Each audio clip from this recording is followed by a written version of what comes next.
দীর্ঘ ২০ দিন পরে দেখেন আমার সেই লাল শাকের বিচিগুলোর গাছগুলো আস্তে করে উকি দিয়ে দাঁড়িয়েছে। হ্যালো এভরিওয়ান, আসসালামু আলাইকুম। কেমন আছেন সবাই? আশা করি ভালো আছেন। আলহামদুলিল্লাহ আমরা অনেক ভালো আছি।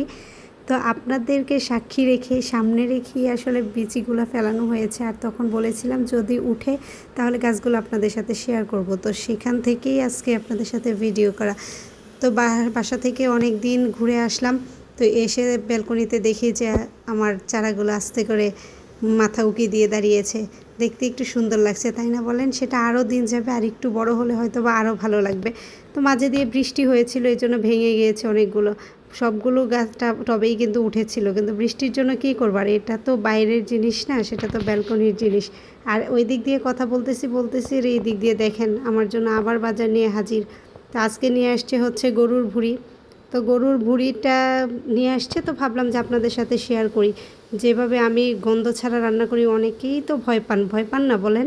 যে গরুর ভুঁড়িতে প্রচুর পরিমাণে গন্ধ, আর গন্ধ থাকার কারণে অনেকেই খেতে পারেন না। আর সেটা আজকে যদি আমার টিপসগুলো ফলো করেন তাহলে অবশ্যই আপনারা খুব মজা করে গরুর ভুঁড়িটা রান্না করে খেতে পারবেন, সাথে একদমই গন্ধটাও থাকবে না। তো সেটা দেখার জন্য ফুল ভিডিওটি কিন্তু আপনাদেরকে ওয়াচ করতে হবে। আর এই তো দেখেন গরুর ভুঁড়িগুলো ভালোভাবে আমি ছোট ছোট করে কেটে তারপরে হলুদ আর লবণ দিয়ে একটা দুইটা শীষ দিয়েছি, একটু সিদ্ধ করে নিয়েছি, তারপর ওই পানিটা ফেলে দিয়ে ভালোভাবে ধুয়ে নিয়ে আসছি। আর এখন কিন্তু গন্ধটা একবারেই নেই। আর এখন যখন আমি মশলাটা কষিয়ে ভালো করে রান্না করব, তারপরে তো গন্ধটা থাকবেই না। গরুর ভুঁড়ি খাচ্ছেন নাকি গরুর গোস্ত খাচ্ছেন সেটাই বুঝতে পারবেন না। আসলে গরুর ভুঁড়ির একটা গন্ধ আছে, সেটা ঠিক আছে, কিন্তু বাজে একটা স্মেল, যেটার জন্য সবাই আপনারা ভয় পান খেতে, তাদের জন্য বললাম আর কি। হলুদ, মরিচ, এলাচ, দারচিনি, তেজপাতা যা যা লাগে, তারপরে বাটা মশলা, আদা রসুন সব কিছু দিয়ে তারপরে একটু ঝাল ঝাল করে করব।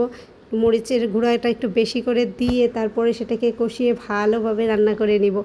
আর যেহেতু ভুঁড়িটা নিয়ে আসছে আর ফ্রিজে রাখারও কোনো জায়গা নেই, আমার ফ্রিজটা সম্পূর্ণ ভর্তি, তো এই জন্য আমি সবটুকুই রান্না করে ফেলছি। রান্না করে প্রয়োজনে অল্প একটু করে, যদি বেশি হয় তাহলে রেখে দিব।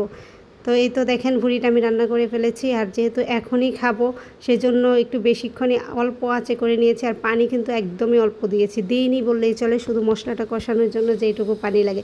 তো ভুঁড়ি তো আর শুধু শুধু খাওয়া যাবে না, খাওয়া যাবে বলেন? তো সেটার সাথে যদি একটু পরোটা হয় তাহলে কিন্তু মন্দ হয় না।